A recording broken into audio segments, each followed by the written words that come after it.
So hey guys, welcome to सर्फायर से। मैं हूं अंकित और स्वागत करता हूं अपने नए वीडियो में। तो आज हमारा day 68 of minus development course. तो आज हमारा रिएक्ट का 5th लेक्चर और इस लेक्चर में हम देखने वाले हैं CSS modelling with Tailwind CSS. Tailwind CSS को भी देखेंगे। कुछ भाई ने कमेंट किया था कि भैया बूटस्ट्रैप नहीं, हमें टेलविंड सीएसएस सीखना है, टेलविंड सीएसएस पे सिखाओ। तो आज हम टेलविंड सीएसएस पे भी सिखाएंगे और सीएसएस मॉडलिंग भी सिखाएंगे कि सीएसएस मॉडलिंग क्या होता है। चलिए अपने कंप्यूटर स्क्रीन पे चलते हैं और बाकी चीज़ों को देखते हैं वहाँ पे। तो आज हम अपने कंप्यूटर स्क्रीन पे यहाँ पे हम थोड़ा सा रिफ्रेश करके जो अपना वेब डेव वाला फोल्डर है इसको करते हैं राइट क्लिक करके यहाँ ओपन नहीं, हम ओपन विथ कोड करेंगे। ओपन विथ कोड कर लेते हैं। उसके बाद फिर क्या होगा कि ये फोल्डर खुल जाएंगी। फिर हम एज यूजुअल क्या करते हैं, जो पुराने फोल्डर हैं इसको यहाँ से कट कर देते हैं, जो कि आपको बहुत सारी चीज़ें यहाँ पे दिख रही होंगी। यहाँ हम करते हैं सिंपल LS। तो इतनी सारी फोल्डर्स दिख रही हैं, हमें क्या करना है, एक फोल्डर बना क्रिएट करना है। पहले मैं क्या करता हूँ, जो पुराने कोड्स हैं उसको पुश कर लेता हूँ गिटहब पे, जो कि आपको नहीं मिले होंगे। यहाँ पे मैं आता हूँ, क्या करता हूँ कि पहले ये जो 3 फोल्डर बन चुकी हैं इनको मैं डिलीट कर लेता हूँ। इसको भी मैं डिलीट कर लेता हूँ, ठीक है। ये नोड मॉड्यूल जो बन चुका है यहाँ पे इसको भी मैं डिलीट कर लेता हूँ। तो ये चीज़ें डिलीट हो चुकी हैं और यहाँ हम मेन फोल्डर में आके बनाते हैं डे 68 के नाम से फोल्डर। देखते हैं डे 68 बन गया हमारा फोल्डर। अब हमें क्या करना होगा, कमांड प्रॉम्प्ट में आना होगा, लिखना होगा cd, यानी चेंज डायरेक्टरी कर दो। फिर लिखते हैं cd डे 68। अब मान लो कि इसका जो 68 का नाम है वो स्पेस बीच में रहता था, कोई क्या कर दे, तब यहाँ पे आप ऐसे कोटेशन लगा के आपको करना होता, यहाँ पे ऐसे और इसको ऐसे ऐसे करते तो हो जाता। अगर बीच में स्पेस वगैरह रहे तो आप ऐसे यूज कर सकते हो। फिर हम आते हैं नीचे, उसको अगर हम LS करें तो इसमें ब्लैंक दिखेगा, हमें LS लिखते हैं तो कुछ नहीं है क्योंकि इस फोल्डर के अंदर कुछ नहीं है। तब हमें क्या करना है कि एक रिएक्ट का ऐप क्रिएट करना है। तो उसके लिए हम लिखेंगे npm यानी node package manager create void@latest, ठीक है। एंटर करेंगे तो क्या होगा कि हमसे पहले मेरा प्रोजेक्ट का नाम पूछेगा, तो हम यहाँ लिख देते हैं CSS और यहाँ पे हमें रिएक्ट पे करना है। तो सिंपल सा रिएक्ट पे कर दिए,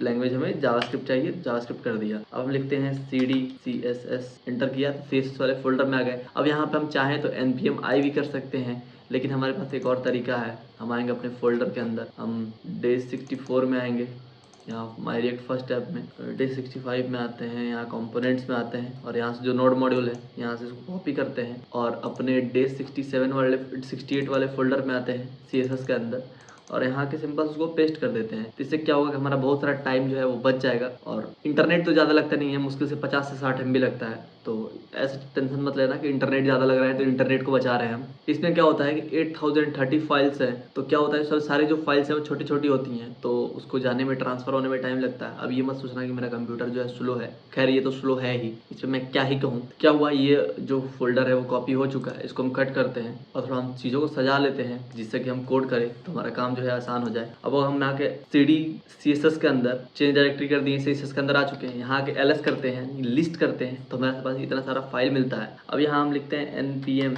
run dev, एंटर करते हैं। उसके बाद हमें क्या होगा कि जो हमारा सर्वर है वो स्टार्ट हो जाएगा। तो सिंपल सा हमें कंट्रोल का क्लिक करके इस पर क्लिक करना है, तो हमारा जो नॉर्मल सा वाइट का ऐप है जो खुल जाएगा। अभी मैं क्या करूँगा कि थोड़ा सा बूटस्ट्रैप इंस्टॉल करूँगा और जो पुराने चीज़ों को है बूटस्ट्रैप इंस्टॉल नहीं करूँगा। मैं क्या करता हूँ, पुराने फाइल को ही कॉपी करके उसी पे चेंजेस करके दिखाता हूँ आपको, ठीक है। उसके बाद मैं आपको टेलविंड बताऊँगा। तो हम आते हैं अपने फोल्डर में, हमने डे 67 में काम करा था प्रॉप्स पे। प्रॉप्स में जो SRC है इसके अंदर एक कंपोनेंट बताया था और ये बनाया था, ठीक है। इन सारे फाइल्स को क्या करते हैं, यहाँ से कॉपी करते हैं और ला के इसके अंदर डे 68 के अंदर इसको पेस्ट कर देते हैं CSS फाइल के अंदर। यहाँ से हमने रिप्लेस कर दिया। इससे क्या हुआ कि ये जो चीज़ें थी वो चेंज हो गई, कोड चेंज हो गया हमारा। अब यहाँ से हम कट करते हैं, यहाँ हमें अब क्या करना होगा, बूटस्ट्रैप को इंस्टॉल करना होगा, नहीं तो देखो यहाँ पे एरर दे रहा है। यहाँ हम लिखेंगे npm i bootstrap, एंटर करेंगे तो जो भी बूटस्ट्रैप की चीज़ें हैं वो यहाँ इंस्टॉल हो जाएंगी। अभी क्या हुआ कि ये बाहर इंस्टॉल हो गया है, तो हमें क्या करना था, cd CSS के अंदर करना था। cd CSS करके तब क्या करना था, देखो स्पेलिंग गलत हो गया इस वजह से यहाँ पे एरर दे दिया। cd लिखते हैं CSS, फिर एंटर करते हैं,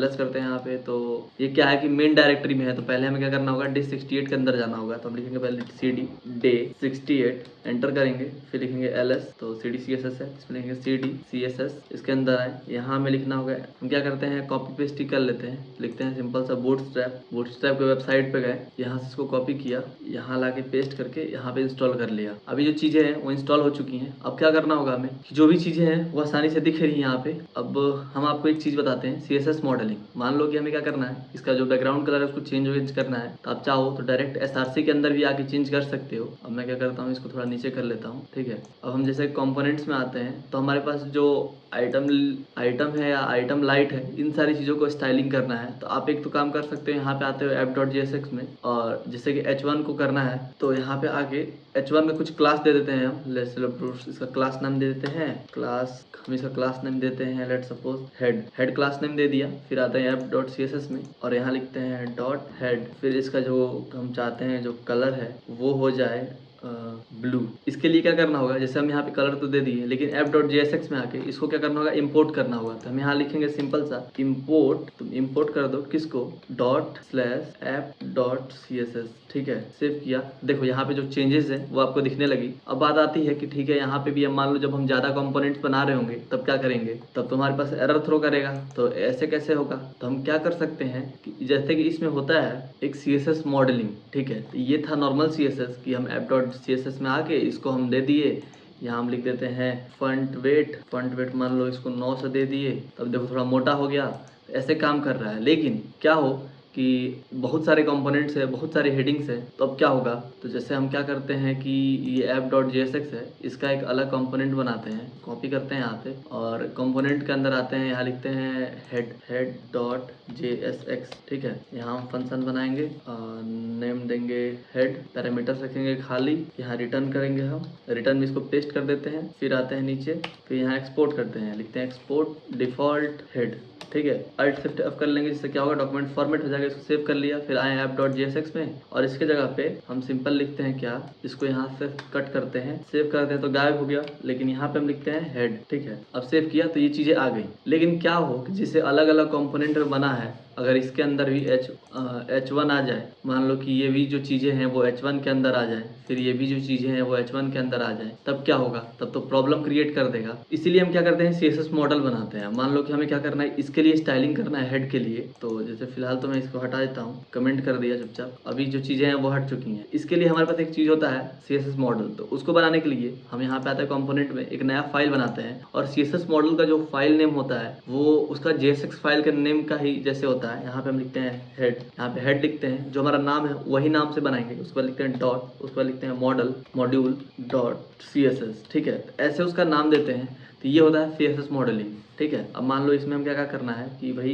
हेड वाला देना है, तो हम यहाँ लिखते हैं, यहाँ app.css में आते हैं, यहीं से इसको कॉपी करते हैं और हेड मॉड्यूल वाले में फाइल में आके एक करके पेस्ट कर दिया, सेव कर लिए। तो अब तो लेकिन कुछ हो नहीं रहा है, तो उसके लिए क्या करना होगा, हमें इसको अंदर लिंक करना होगा। लिंक करने का एक तरीका होता है हमारे पास।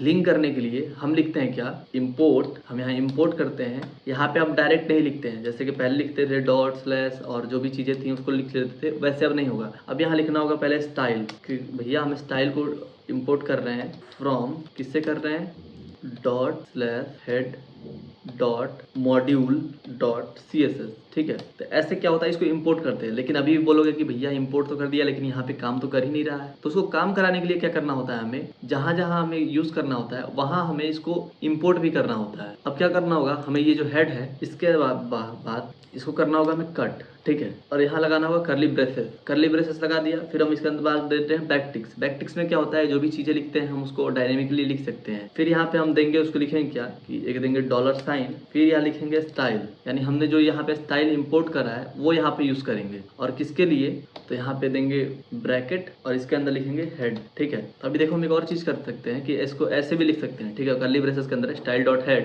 क्या होगा कि ये जो स्टाइल है वो यहाँ पे वर्क करेगा। अब मान लो कि हम एक और क्लास बनाते हैं, यहाँ पे हम क्या करते हैं कि फ्रेगमेंट्स को यूज़ करते हैं और इसके अंदर हम इस H1 को डालते हैं। ठीक है, इस H1 को यहाँ से कट किया, इसके अंदर ला के इसको पेस्ट कर दिया। ठीक है, ऐसे ही हम क्या करते हैं, एक और क्लास बनाते हैं जिसका नाम हम रखते हैं H2। और H2 तो हो गया है, लेकिन उसके में एक सेम नाम होगा। तो लेट सपोज कि केवल हम लिख देते हैं शॉप, इसमें हम सिर्फ शॉप लिखते हैं। यहाँ पे ये आ रहा है, इसके वजह से ये भी शो कर रहा है। अब देखो हम चाहते हैं कि इसका जो स्टाइलिंग है वो अलग हो, तो हम जैसे कि इसका नाम हम कुछ और दे देते हैं।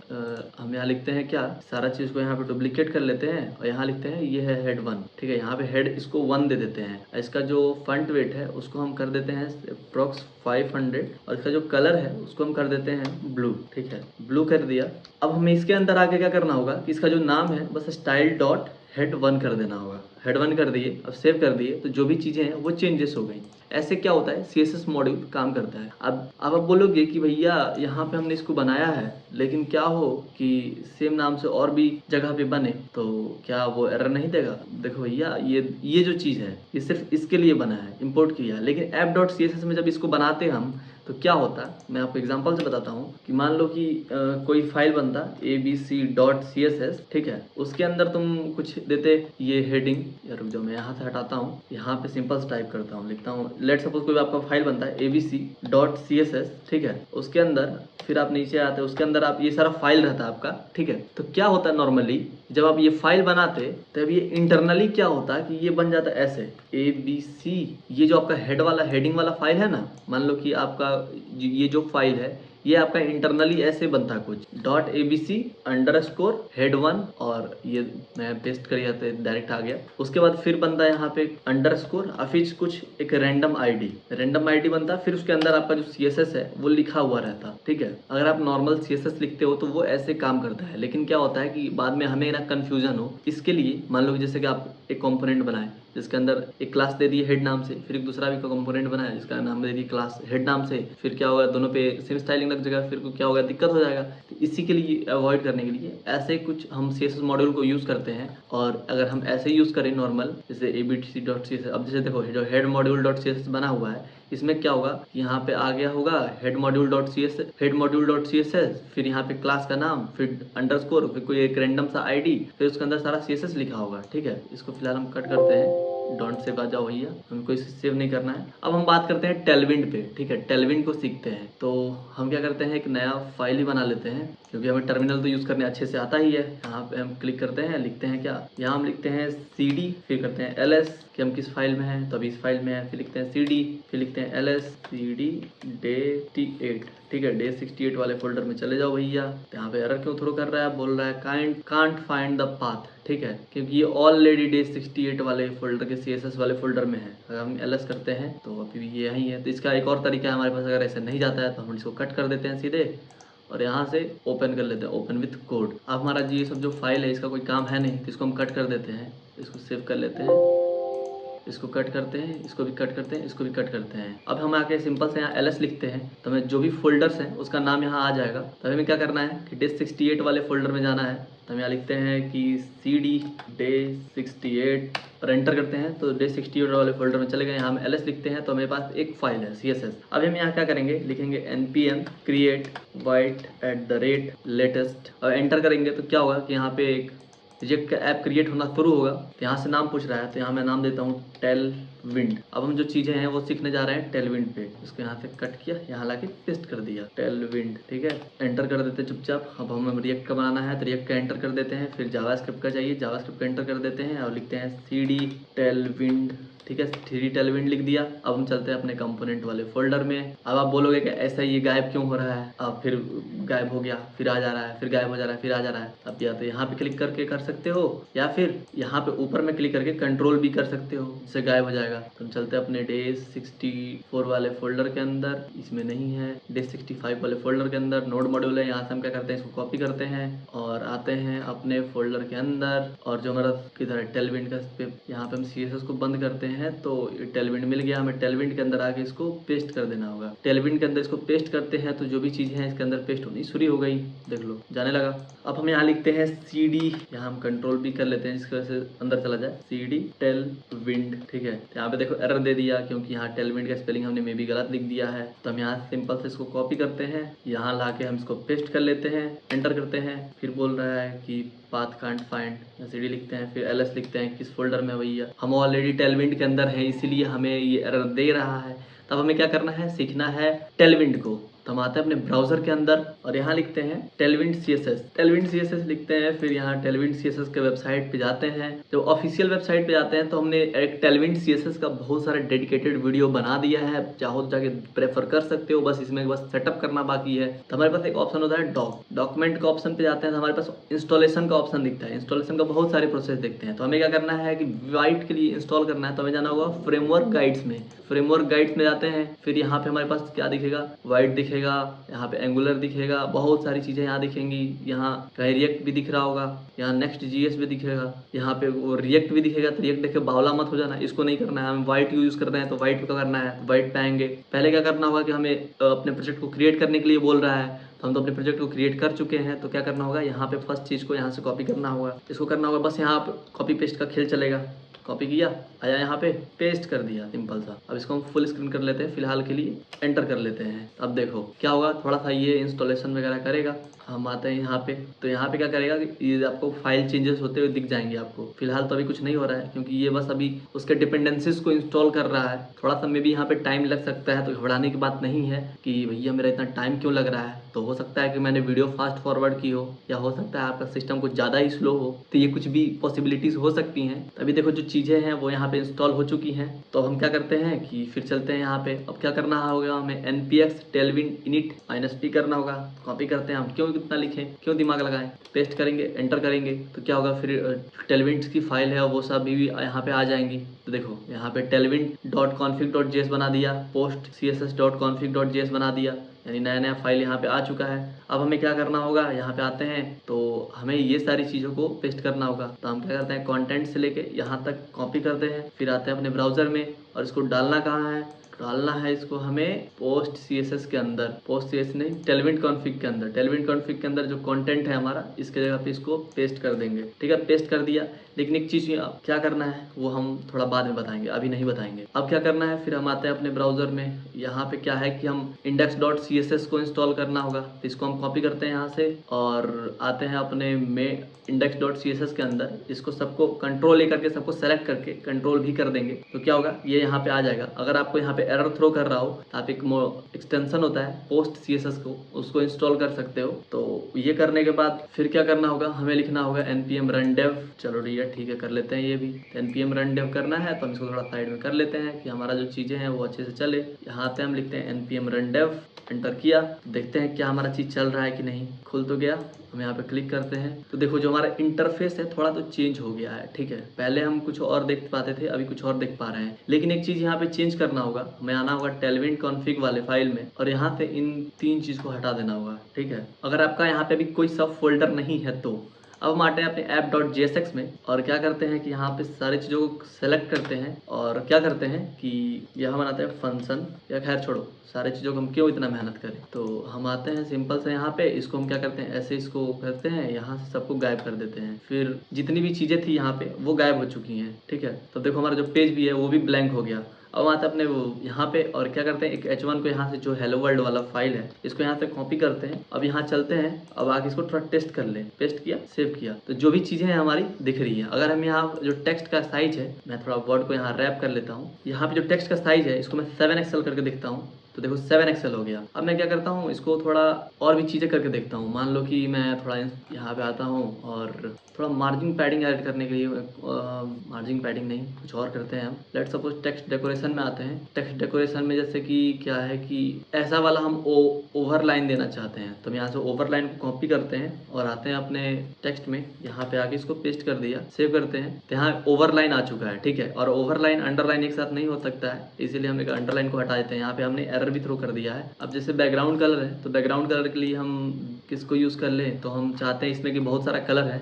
तो हम चाहते हैं कि इसको यूज़ करना। तो यहाँ पे आते हैं बीजी एम्बर और 600 को यूज़ करते हैं। कॉपी किया, आया अपने ब्राउज़र में और यहाँ पे लाके इसको पेस्ट कर दिया, सेव करते हैं सिंपल सा। तो यहाँ पे इसका बैकग्राउंड कलर भी आ गया। ऐसे क्या कर सकते हो आप कि अब टेलविंड को यूज़ कर सकते हो। अगर आपको टेलविंड को डेडिकेटेड सीखना है तो उसके लिए हम एक अलग वीडियो बना चुके हैं, डिस्क्रिप्शन में उसका लिंक मिल जाएगा, आप जाना टेलविंड वाले वीडियो पे क्लिक करना और टेलविंड को अच्छे सीख सकते हो। बाकी सारा चीज़ सेम है, कुछ नहीं करना होता है, बस इसमें सेटअप बाकी था, उसमें आप सेटअप मत देखना, सेटअप को स्किप कर देना, बाकी चीज़ों को देख लेना। तो ये था आज का हमारा वीडियो। तो आई होप ये वीडियो आपको अच्छा लगा होगा। अच्छा लगा तो प्लीज़ लाइक करना, चैनल पर नए हो सब्सक्राइब करना। मिलते हैं नेक्स्ट वीडियो में, अभी के लिए टाटा, बाय बाय, गुड नाइट।